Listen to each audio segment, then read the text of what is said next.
একটা ছোট্ট গ্রামে বসবাস করত টুনটুনি নামে এক চঞ্চল পাখি। তার বাসা ছিল গ্রামের এক প্রাচীন বটগাছের ডালে। সারাদিন টুনটুনি বনের বিভিন্ন জায়গায় ঘুরে বেড়াত, গান গাইত আর বিভিন্ন ধরনের ফলমূল খেয়ে মজা করত। দুষ্টু পাখি মিষ্টি পাখি তুমি আমার নাম খাই দাই গান গাই তাই রে নাই রে না। দুষ্টু পাখি মিষ্টি পাখি তুমি তবে টুনটুনির একটাই সমস্যা ছিল, সে ছিল খুবই একা।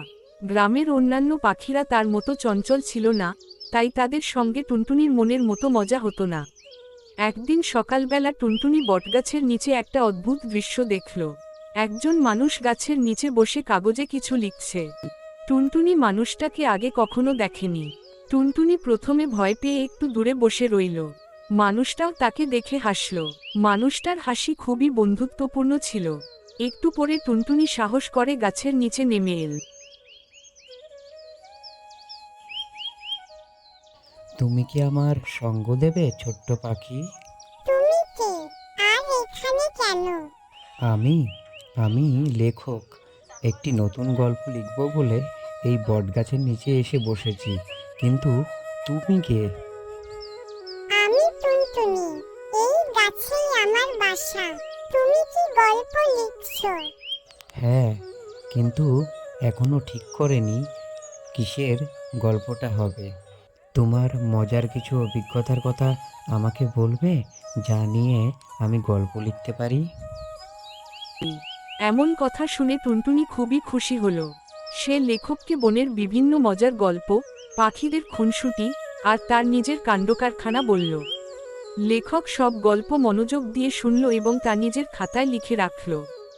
ধীরে ধীরে টুনটুনি আর লেখকের মধ্যে বন্ধুত্ব গভীর হতে থাকল।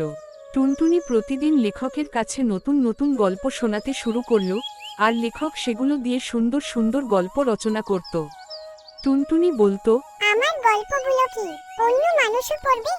অবশ্যই, তোমার গল্পগুলো তো খুবই মজার।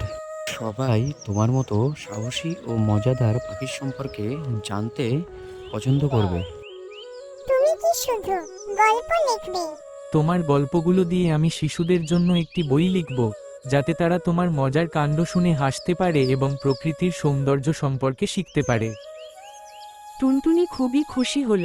তার মনে হল সে পৃথিবীর সবথেকে সৌভাগ্যবান পাখি। এখন সে শুধু একটি ছোট্ট পাখি নয়, বরং শিশুদের আনন্দ আর শিক্ষার একটি অংশ হতে চলেছে।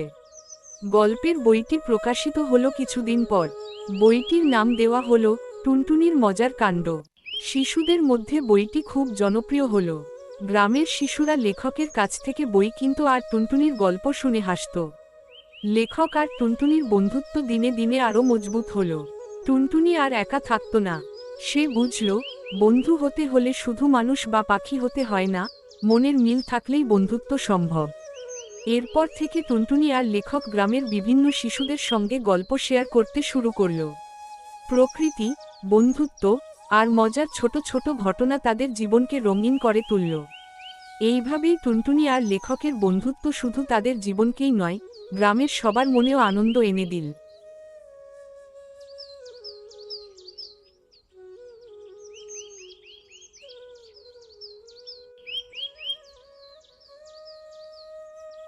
বন্ধুরা, আজকের গল্প এখানে শেষ করছি। পরবর্তী সময়ে আরো মজার মজার গল্প নিয়ে আসবো। সকলে সুস্থ থাকুন, ভালো থাকুন। আর বন্ধুরা, আমার এই ভিডিওটা আপনাদের ভালো লাগে তাহলে একটা লাইক করে দেবেন, আর চ্যানেলটিতে নতুন হয়ে থাকলে সাবস্ক্রাইব করে বেল আইকন প্রেস করে দেবেন।